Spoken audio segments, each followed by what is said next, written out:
আসসালামু আলাইকুম সকল টেকনিশিয়ান বন্ধুরা সবাই কেমন আছেন? আমি এমডি দুলাল ফ্রম লেবানন। আজকে আপনাদেরকে দেখাচ্ছি iPhone 6, 6s plus, also 6s plus and 6s যে ফোনগুলো আমি দেখাই না বা no service, searching, network problem, specially আমরা যে সমস্যা আমি যে খুঁজে বের করতে পারি যে আমরা চেক করলে দেখায় না। অনেক সময় চিটিংয়ে মডেম দেখায় না, নো সার্ভিস, তারপর সার্চিং যে প্রবলেমটা আমরা যে স্পেশালি আইফোনগুলোর যে সমস্যা আমরা হয়ে থাকে এগুলো আমরা কীভাবে কাজ করব। তো আমার এই ছোটো ভিডিওটি দেখাবো আজকে আমরা কীভাবে ফিক্সড করব আর কীভাবে করতে পারবো আইফোন যে বেসবেনের যে প্রবলেমগুলো, নো সার্ভিস। কাজটি করতে গেলে আমাদের প্রথমত যারা অ্যাডভান্স যারা ভালো টেকনিক তাদের কাছে এইসব ইকুইপমেন্ট থাকবে, অবশ্যই থাকে, যেমন আইসি রিভার ফ্ল্যাট,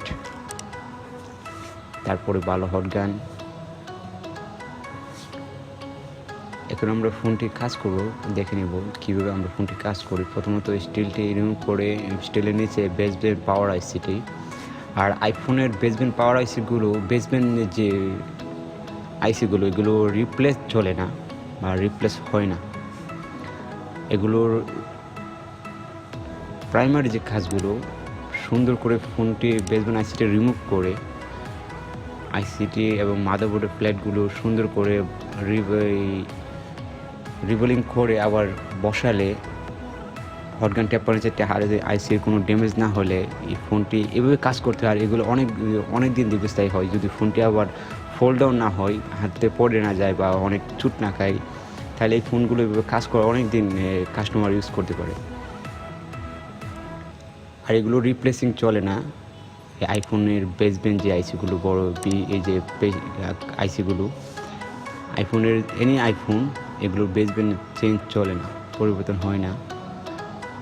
এটি একটাই কাজ, যদি নো সার্ভিস দেখায় না, মডেম থাকে না, ফোনটি বেসব্যান্ড আইসিটি রিমুভ করতে হবে সুন্দর করে।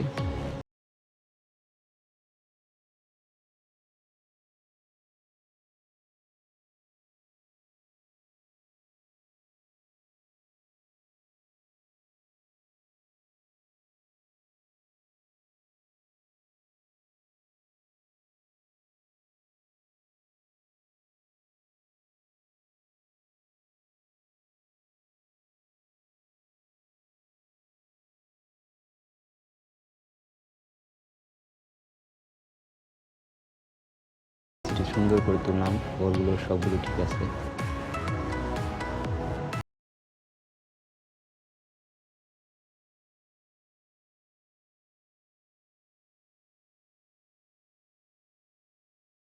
সেক্ষেত্রে আপনার ভালো একটা শোল্ডার লাগবে, আয়রন লাগবে। শোল্ডারিং আয়রনের মাধ্যমে আমরা অনেকে হটগান দিয়ে করতে পারবেন, তবে হটগানে অনেক আইসির চতুর্পাশে হিট হয়ে যায় আর কি। আর আয়রন শোল্ডারের মাধ্যমে করলে শুধু আপনার আইসির এরিয়া পর্যন্তই আপনার বলগুলো হিট হবে আর বলগুলো উঠে যাবে। অনেক সময় অনেকে আয়রনের মাধ্যমে তুলতে গেলে বলগুলো উঠে যায়, রিমুভ হয়ে যায়।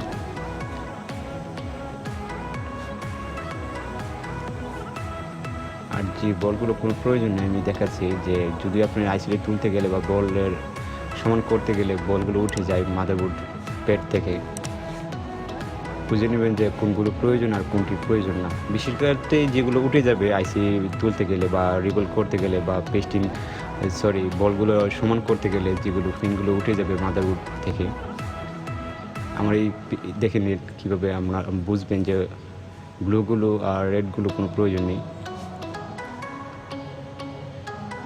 যেগুলো কালারিং আছে এগুলো কোনো প্রয়োজন নেই।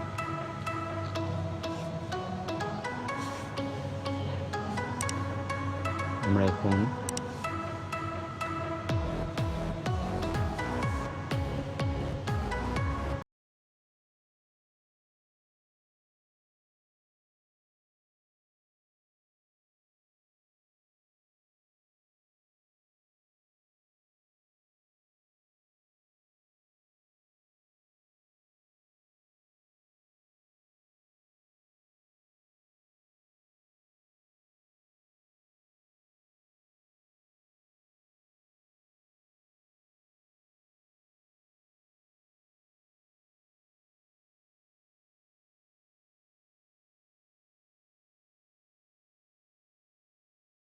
সেটি তুলতে গেলে বা রিবন খুলতে গেলে যে প্যাডগুলো উঠে যাবে, আমার এই পিকটা এখানে দেখাচ্ছে উপরে, এইটা দেখে বুঝতে পারবেন যে কোনগুলো প্রয়োজন। বিশেষ করে যেগুলো উঠে যায় এগুলো কোনো প্রয়োজন হয় না, এখন বরঞ্চ অধিকাংশই যে সিম কেজের যে 2-3 যে পিনগুলো, এটি অনেক সময় ব্রোকেন হয়ে যায়, কেটে যায়।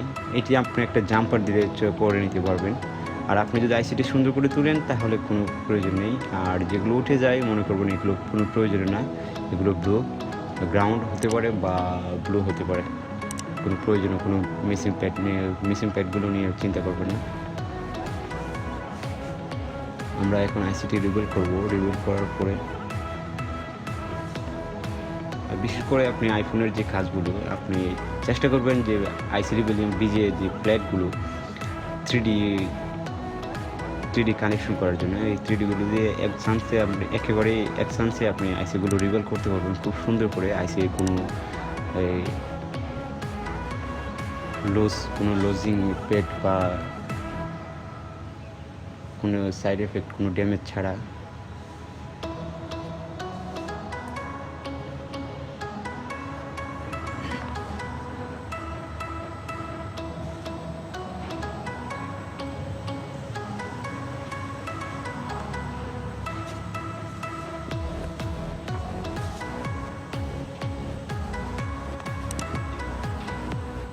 IPhone 6 plus, 6s, 6s plus, এই 4টি মডেলের বেসব্যান্ড আইসিগুলো কাজ করাটা খুবই সহজ, কারণ এগুলোতে আইসি পেস্টিং থাকে না।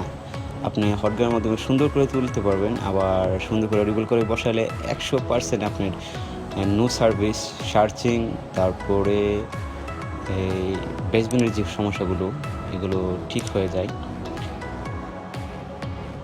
একটু হার্ড হয়ে যায় আইফোন 7 প্লাস, এগুলো পেস্টিং থাকে, আর পেস্টিংগুলো তোলাটা তারই পাশে আবার সিপিইউ ও এরকম কাজগুলো আমি দেখাবো আমার পরে নেক্সট ভিডিওতে। আইফোন 7 প্লাস কীভাবে আমরা নো সার্ভিস ফিক্সড করবো বেসব্যান্ড আইসিটির মাধ্যমে।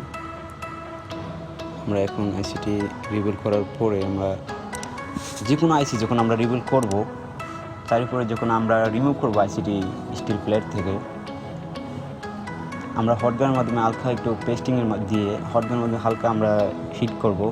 করার পরে যে প্যাডগুলো আছে একটার সাথে আরেকটা, যে নির্দিষ্ট যে প্যাডগুলো আছে খুব সুন্দর করে একটার সাথে আরেকটা ধরে নেবে প্যাডগুলোর সাথে। দেখতে পাচ্ছেন হিট করার কারণে আইসিগুলো প্যাডগুলো সমানভাবে বসে গেছে এবং স্ট্রং হয়ে গেছে। এই ক্ষেত্রে আপনি যখন আইসিটি বসাবেন, হালকা ফল ডাউনে বা পড়ে যাওয়ার কারণে বা কোনো চাপ খাওয়ার কারণে আইসিটি আবার এগেইন আইসি প্যাডগুলো রিমুভ হবে না বা ব্রোকেন হবে না। আমরা রিবুট হয়ে যাওয়ার পরে আমরা আইসিটি সুন্দর করে বসাবো, চতুর্দিকে দেখে নেব যে আইসিটি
সুন্দর করে বসানোর পরে যখন আমরা হিট করব প্রায় 1 মিনিট 60 সেকেন্ড, তখন আইসিটি অটোমেটিক বলগুলোর সাথে অ্যাডজাস্ট হয়ে যাবে। তখন আমরা বুঝতে পারবো যে আইসির প্যাডগুলো মাদারবোর্ডের প্যাডের সাথে অ্যাডজাস্ট হয়ে গেছে, হয়তো হয়ে গেল আমাদের আইসিটি বসানো। ওকে, এখন আমরা বোর্ডটি কুল হওয়ার পরে, একটু ঠান্ডা হওয়ার পরে আমরা দেখব বডিতে লাগিয়ে যে আমাদের ফোনটি কাজ হয়েছে কিনা।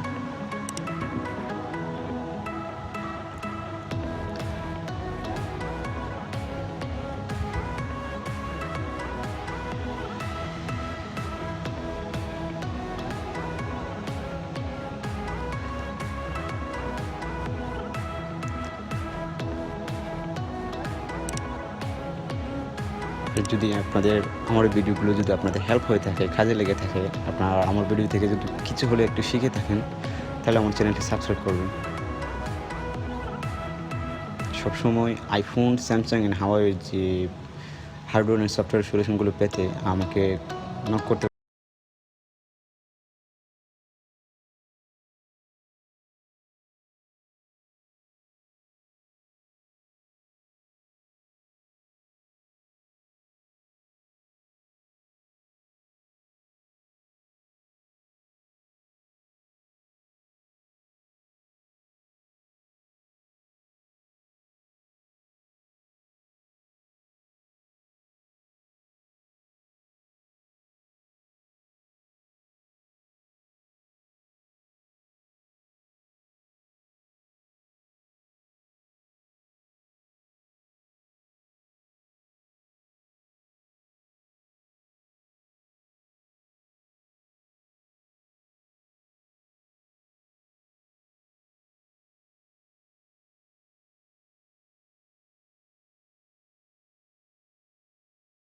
তো ওয়েলকাম বন্ধুরা, যদি আমার এই চ্যানেলটি ভালো লাগে তাহলে সাবস্ক্রাইব করবেন। ধন্যবাদ সবাইকে, ভালো থাকবেন, আল্লাহ হাফিজ।